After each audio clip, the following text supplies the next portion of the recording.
Hello everyone, Dan here from the Next Issue Podcast. On today's video, I'll be doing a review for a new film on Netflix, The Electric State. This is a 2025 release with a rating of PG-13. It is 2 hours and 8 minutes, and as of the recording of this video, we have a Rotten Tomato score of 17% and the audience score of 70%. So big disparity. I fall somewhere in the middle of both of those, but it's a little complicated to talk about this film because it's like this is one of those movies that has everything set up for it to succeed, and yet somehow it still trips over itself. I'll talk about some of that stuff in a minute. This also on Letterboxd has got an average of 2.2, which is probably closer to where I'm standing. Um, 2.2 out of 5 stars. Like that's kind of like pretty close to the middle. So if you don't know anything about this film, The Electric State is a new adventure from the directors of the Avengers Endgame, the Russo brothers, set in an alternate retro-futuristic version of 1990s, where we follow Millie Bobby Brown, as who stars as Michelle, an orphan teenager navigating life in a society where sentient robots resembling cartoons and mascots who once served peacefully amongst humans, now live in exile following a failed uprising.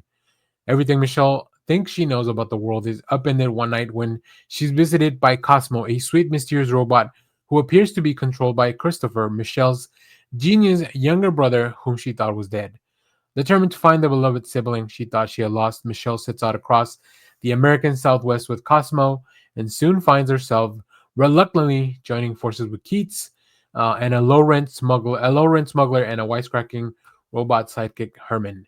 As they venture into the exclusion zone, a walled off corner in the desert where robots now exist on their own, Keats and Michelle find a strange, colorful group of new animatronic allies and begin to learn that the forces behind Christopher's disappearance are more sinister than they ever expected. That is a lot. Like, that's a big pitch. And I think that's one of the things that kind of worried me about this. Like, you are building this world from scratch and you are just throwing a lot out at the viewer. So, as you guys know, I like to look for an interesting review on Letterboxd to talk about. This is from Zachred567, who gave it 2 stars. The Russo brothers and Netflix are on a mission to use as much money possible to kill cinema. You could make 53 Anoras and 32 Brutalists with that $320 million budget. It is a crime against all indie lifers. Another big thing, and probably an explanation of where that $320 million went, is the cast, which is full of like people that are fantastic. You have, Woody Norman seems to me like a like a bit of a newcomer. He plays Christopher, but you have Millie Bobby Brown, who like is probably Netflix's favorite person, right? After Stranger Things, it was such a success.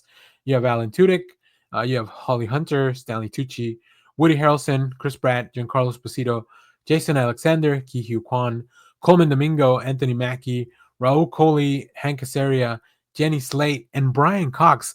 Brian Cox voices this like baseball themed animatronic named Popfly. It is it is crazy that you would do something like this. But let's get into what I like and what I did not like about the film. Uh, I think the film has a lot of really cool visuals when it comes to the designs of the robots. When it comes to the design of the world, it really feels very authentic to what a 1990s would look like. But then you like plop all this like futuristic stuff on top of it, which in my mind, like I just kept questioning, like, how do you have this like super cool advanced technology, but you still also rely on 1990s technology?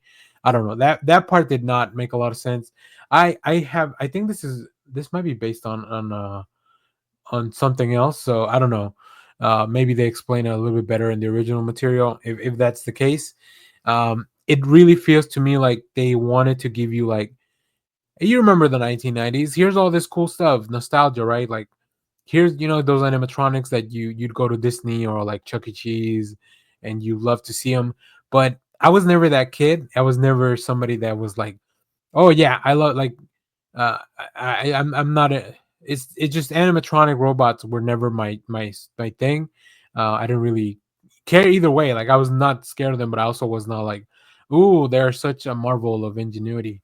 So I feel like the movie relies a lot on that, and then just like really throwing out all this nighty stuff at you.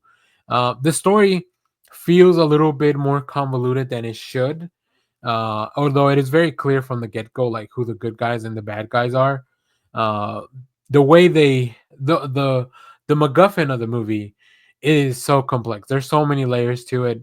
I think a lot of it still kind of goes back to having to reconcile this to this like retrofuturistic 1990s world.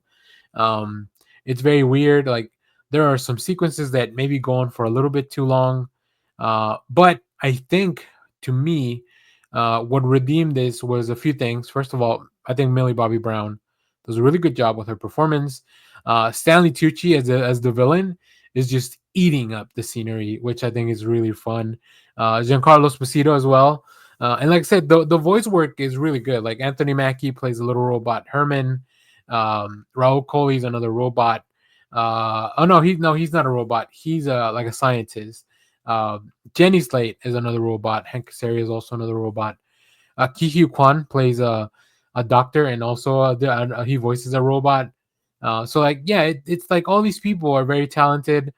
Woody Harrelson plays Mr. Peanut, who is kind of like the leader of those animatronics, which to me was insane, but it's still like that part's really fun. It's so silly that it's just fun. Um, and the other thing that really redeemed this for me, and I think this is where the Russos really excel, is that whenever you have to have a big, gigantic battle chaos sequence, like we know that from Endgame, we know from the working community, right? They thrive in like having these like really big, convoluted fights where things are just happening in all these places, and you have to go from one place to another while things are kind of trying while you're still trying to resolve the big problem, right?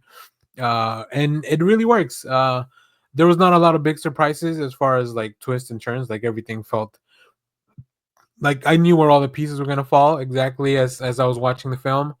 But it was hard to keep my attention on the screen like this is a pretty long movie relatively to like other content.